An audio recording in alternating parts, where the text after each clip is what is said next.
ஒவ்வொருத்தருக்கும் பரிசு அழைச்சிக்கும் போது அவங்கவுங்க பரிசையில் அவங்க எங்கெங்க தவறாங்கன்னு இன்னும் தெளிவுபடுத்திட்டே இருக்கான். எப்போ புரியும்? உணர்வுகள் இருக்கும்போது தான். ஒன்றும் சொல்லுங்க புரியாது. பார்வைகளில், பேச்சுகளில், செயல்களில், நம்முடைய எண்ணங்களில் அத்தனை கேடுகள் இருக்கு. இதுலேருந்து மீள்றதுக்கு நம்ம வாழ்நாள் பத்தாது. அப்போ மீட்டு கொடுக்க அவனுக்கு கேட்க வேண்டியிருக்கு. நாமெல்லாம் மீளவும் முடியாது. பாவத்திலிருந்து மீள்வது இறைவன் ஏற்றுக்கொள்பவன். பாவத்துக்கு மன்னிப்பு கேட்டே இருக்க மட்டும் வாழ்க்கையில் முடிச்சிட முடியாது. ஏன்னா மனுஷன் தான் வாழ வச்சுட்டு இருக்கான். பாவத்துக்கு மன்னிப்பு கேளுங்கள், இது ஒரு நிலை. அப்புறம் பாவத்தை தேடுங்கள், பாவ மன்னிப்பு தேடுங்கள்.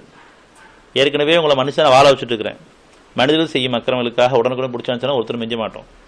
ஒரு வருஷத்துக்கு மேலே தப்பு பண்ணிட்டோம், அல்லது ஒரு வாரத்துக்கு மேலே தப்பு பண்ணிட்டோம், அல்லது 10 வருஷமாக ஒரு தப்பு பண்ணியிருக்கோம்.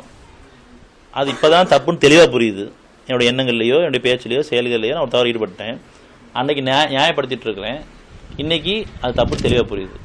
அப்போ இந்த 10 வருஷம் காலமாகவும் அல்லது இந்த ஒரு வாரமாகவோ நம்ம மன்னிச்சது யார்? அப்போ இறைவன் மன்னிப்பவனா, மன்னித்து கொண்டிருப்பவனா? அதனால் மன்னித்து கொண்டிருப்பவனே என்னை மீட்டு கொடுத்துலேருந்து. நீங்கள் வாழ்க்கை ஃபுல்லாக தவறு பண்ணிட்டு மன்னிப்பு கேட்டு இருக்க முடியாது. ஏன்னா நீங்கள் ஒரு நிலையிலேருந்து அடுத்த நிலைக்கு உயர தயாராக இருக்கணும். அப்படி இறைவன் விட்டுறவும் மாட்டான் நம்மளை. நிச்சயமாக அல்லாஹ் இடத்தில் உங்களுக்கு பல நிலைகள் இருக்கிறது. இருக்கும் நிலையிலையும் விட்டு வைக்க அல்லாஹ் நாடவில்லை. பாவத்தை பண்ணிட்டு இருக்கிறீங்க, இப்போ உணர்த்திட்டேன், நீங்கள் தான் பாவம் பண்ணி உணர்த்திட்டேன், அடுத்து என்னன்னு கேட்க போறீங்க? நீங்கள் மன்னிப்பு கேட்டு இருக்க போறீங்களா, மேலும் விரும்ப போறீங்களா? ஒவ்வொரு நாளும் வீட்டில் கோவப்பட்டே இருக்கிறோம், மன்னிப்பு கேட்டுக்கிறோம். இது ஒரு நிலை. கோவமே வேண்டாம், மீட்டு கொடுத்துரு, என்ன கேட்கணும்? கோவத்தில் மறைவா என்ன இருக்குது? பெருமை இருக்குது. நான் சொன்னால் கேட்க மாட்டேங்கிறாங்கிற பெருமை மேலாட்டே இருக்குது.